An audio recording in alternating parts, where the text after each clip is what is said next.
What's going on, everybody? It's Underdog MLB, and today I'm going to be doing the first of a two-part series where I take a look at future stars cards from MLB The Show 17 and taking a look at where their careers have gone. There were 48 future stars cards back in 17, so today I'll be looking at the first 24, and next week I will go over the rest.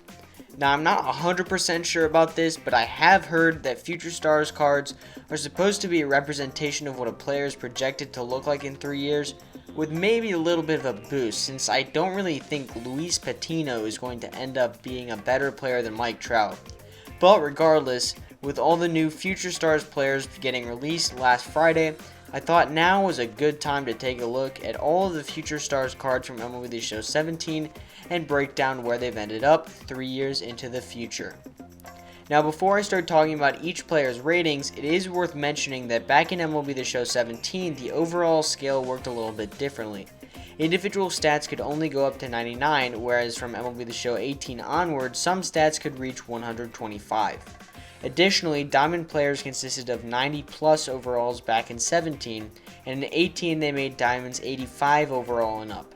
As a general rule of thumb, players from 17 would be about 5 overall points lower if given the same stats in later games. Working from the bottom up, we are starting with the 85 overall Dominic Smith. Smith is a 72 overall in MLB The Show 20, so he's definitely not lived up to expectations. Smith actually put up a good year last year, posting a 134 OPS plus, but is stuck behind Pete Alonso at first base, and I don't think he will ever get enough playing time on the Mets to be able to reach his full potential. Maybe if he gets traded and wins an everyday job, he could start to break out, but for right now, he is definitely a bust. Next up is the 85 overall catcher from the Orioles, a personal favorite of mine, Senor Jawline himself, Chance Cisco. If you thought Dominic Smith hasn't lived up to his potential, just check out this guy. Cisco is a 58 overall in MLB The Show 20 and is hitting a whopping 203 for his career. As much as I love the legend of Chance Cisco, he really has not panned out. He's got potential, but I just don't think he's going to ever end up turning into a good player. Next, we have 85 overall German Marquez of the Rockies. Marquez is a 78 overall in this year's game and has reached as high as 80 overall gold in 19, so he has definitely had more success than the previous two players. Marquez has been an above average pitcher each of the last 3 seasons and has established himself as the ace of Colorado's rotation. I don't see Marquez becoming a superstar player, but he has definitely lived up to his potential. The next player is Cristian Arroyo, 85 overall third baseman for the Giants. I would put Arroyo in the same category as Cisco. We'll call it the bust category. Arroyo is a 60 overall this year and has appeared in just 36 games over the last 2 seasons with the Rays. Granted, he hasn't been completely awful with a 903 OPS plus in that small sample size, making him almost a league average hitter. He just hasn't been good enough to earn an everyday job, and it seems like he's going to be one of those guys who bounces between the minors and the bigs on a bunch of different teams. Maybe he'll pull a Gio Urshela on us, but that doesn't really seem likely. The next Future Stars player we have is the 85 overall Hunter Renfro from the San Diego Padres. Renfro, I think, has lived up to expectations. He's a 79 overall this year, but he got up to an 81 overall in 19. Renfro has turned out to be one of the game's best power hitters, but he only hit .216 last year and also strikes out a ton.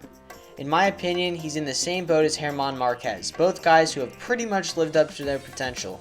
But I think Renfro has a higher ceiling than Marquez. If he can start hitting for more contact after getting traded to Tampa Bay this offseason, he could end up becoming one of the best overall hitters in baseball. Next up is 85 overall Franklin Barreto of the Athletics, the third addition to our bust category. Barreto is a 61 overall in 20 and has a lifetime 60 OPS plus in 209 plate appearances in his career. The A's have been seemingly keeping second base open and without a full-time player in the hopes that Barreto will one day figure it out, and if he does, the A's might have the best infield in baseball with Olsen, Semien, and Chapman. But for now, Barreto is going to be labeled as a dud. 85 overall, Shawn Newcomb of the Braves is the next player to talk about. He's a 71 overall this year, but in my opinion, he should be rated a bit higher. In 2018, Newcomb looked like he was going to be a key piece of the young Braves rotation, but he mostly appeared out of the bullpen last year and put up very solid numbers. It doesn't seem like Newcomb is going to end up being an ace-level arm, but I think he'll be a positive player coming out of the bullpen for the Braves. The next player is 85 overall Carson Kelly.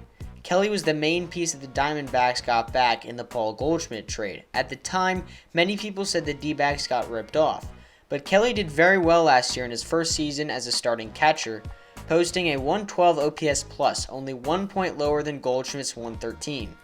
Kelly is a 76 overall this year and is one of the better players on a sneaky good Arizona team. If Kelly can keep up his momentum from his breakout season last year, I think we'll be talking about him as a guy who lived up to the hype. Jeff Hoffman got an 85 overall Future Stars card back in 2017. Hoffman is another member of the Bust Club, with his live series card coming in at a 64 overall in MLB The Show 20.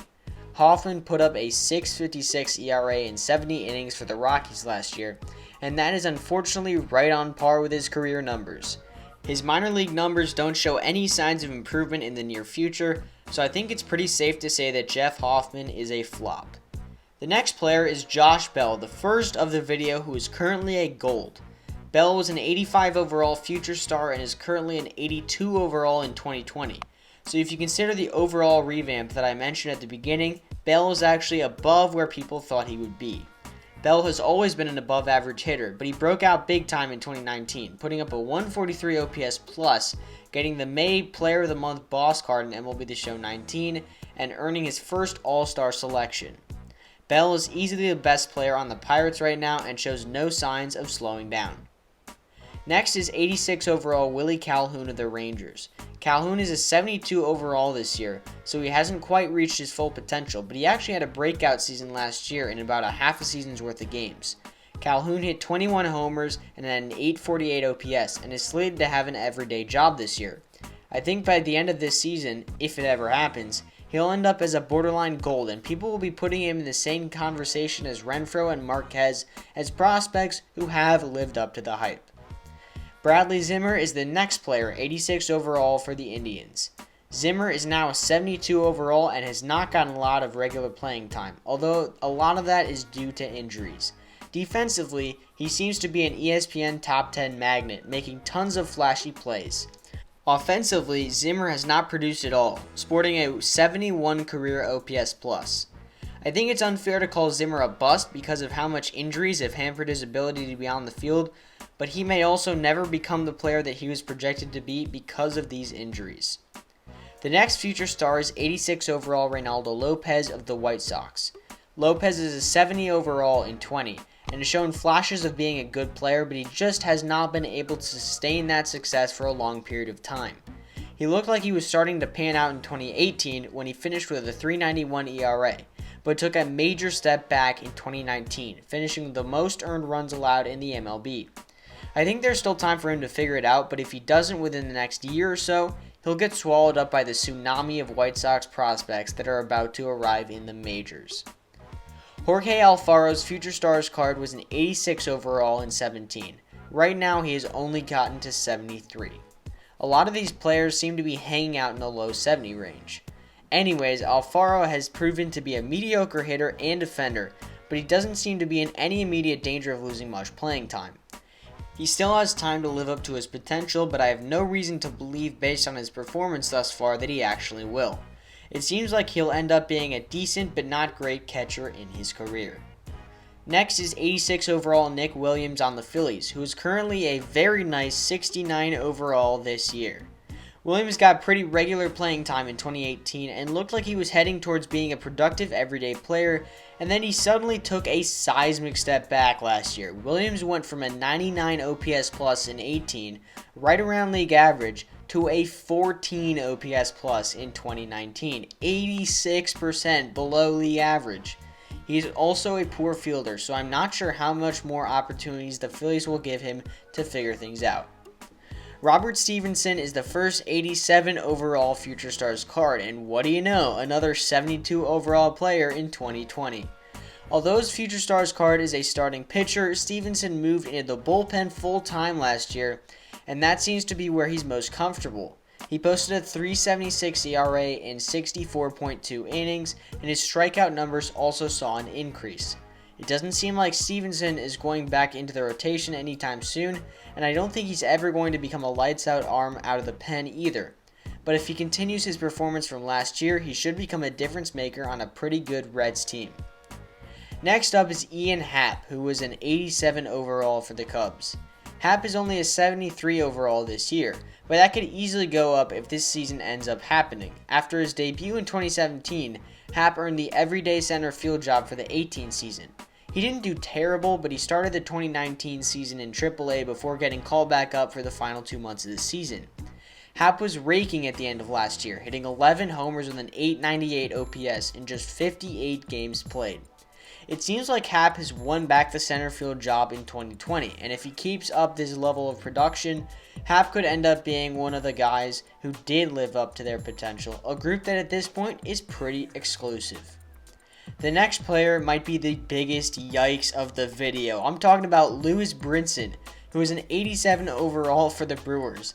Oddly enough, the Brewers are the winners in this situation. In case you don't remember, Brinson was the main piece the Marlins got in the Christian Yelich trade that might go down as one of the most lopsided deals of all time.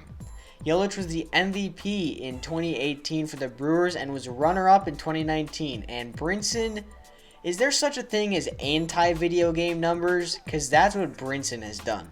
Over the last 2 years in Miami, Brinson hit 189 with just 6 homers and a 45 OPS plus. I don't even know how he's a 63 overall in this year's game. He should be like a 2 overall. Okay, I'm sorry Marlins fans, I'll stop bullying you. And hey, if you want something to cheer you up, just go watch my last video. Anthony Alfred is also going to join the club of busts. He was an 87 overall Future Stars and a whopping 61 overall this year. He hasn't gotten much big league playing time and in 35 career games has a minuscule 15 OPS plus. Alfred did okay last year in the minors but is yet to prove himself in the big leagues, and I really see no reason to believe that he will discover his potential again. Luckily for Blue Jays fans, they have tons of other young players to look forward to. The next player is the first player to have really exceeded their expectations. I'm talking, of course, about Blake Snell, who got an 87 overall Future Stars card back in 2017. Snell was the American League Cy Young Award winner in 2018, and although he did regress in 2019, his season was partly affected by injuries, and I think he can easily go back to being a top-tier pitcher next year. Currently, Snell is an 82 overall, which matches up with where he was projected to be, but was an 85 overall at one point last year, making him the first Diamond player on this list. Up next is the 87 overall Manuel Margot. Margot has been the Padres starting fielder for the better part of the last 3 years and is currently a 75 overall, but his calling card is speed and defense. Margot has been massively underwhelming at the plate with a career OPS plus standing at 87. The Rays traded a really good reliever in Emilio Pagan in order to acquire Margot, so maybe they see something they can fix in him. The Rays have a way of making seemingly every trade acquisition work out in their favor. But for now, Margot is a solid major league player, just not as good as everyone thought he would be. Ozzie Albies is one of the few players on this list who has definitely lived up to the hype. Albies was given an 87 Future Stars card back in 17 and is currently an 83 overall, with many people talking about him as a possibility to go diamond sooner rather than later. Albies was an all-star in 2018, led the NL in hits in 2019, and was the NL Silver Slugger at second base in 19 as well. He has been a huge contributor in helping Atlanta win the NL East both of the last 2 years, and is definitely in the conversation for best second baseman in baseball. The next card is the 87 overall Orlando Arcia, who is the 5th player in this video, who is currently a 72 overall rated live series. The Brewers have seemed pretty committed to Arcia as their starting shortstop for the last 3 years, and he has not produced at all, putting up a 60 OPS plus in 2018 and 19. He shows no signs of improving, and his defense got considerably worse last year. I don't know why the Brewers haven't been very active in looking for a replacement, but as a Cubs fan, I'm not complaining. The last player that I will be going over today is Clint Frazier, who was given an 87 overall card for the Yankees. Frazier is now a 66 overall, and his biggest problem is that he is stuck behind 46 other outfielders on the Yankees depth chart. His name has been floating around in trade talks for a couple years now, but he still has not switched teams. He's not a bad hitter, as he had an 806 OPS last year in 69 games, but his fielding leaves a lot to be desired at this point in his career. I think that if Frazier gets traded and is able to play every day, he will be able to break out and possibly reach the potential that everyone thought he had. But as long as he's on the Yankees, I don't think he'll ever be as good as his future stars card. That's going to wrap up this video today. Those are the first 24 Future Stars cards from MLB The Show 17 and what has happened to them since. As you can see, there's a huge gap between where these players are now. They were all projected to be pretty decent players, but those projections have absolutely no correlation to how good these players are today. One of them ended up being the best pitcher in the AL in 2018, and another is the poster boy for one of the most lopsided trades in baseball history. It just goes to show you how you really never know what's going to happen in baseball. If you guys enjoyed the video, make sure to leave a like and subscribe if you're new and want to see more. I'll be posting part 2 of this series in about a week, where I go over the other 24 Future Stars cards, including all of the diamonds, so definitely make sure to stay tuned for that. And if these videos do well, who knows, maybe I'll make this an annual thing. Thanks for watching, and I'll see you guys in the next one.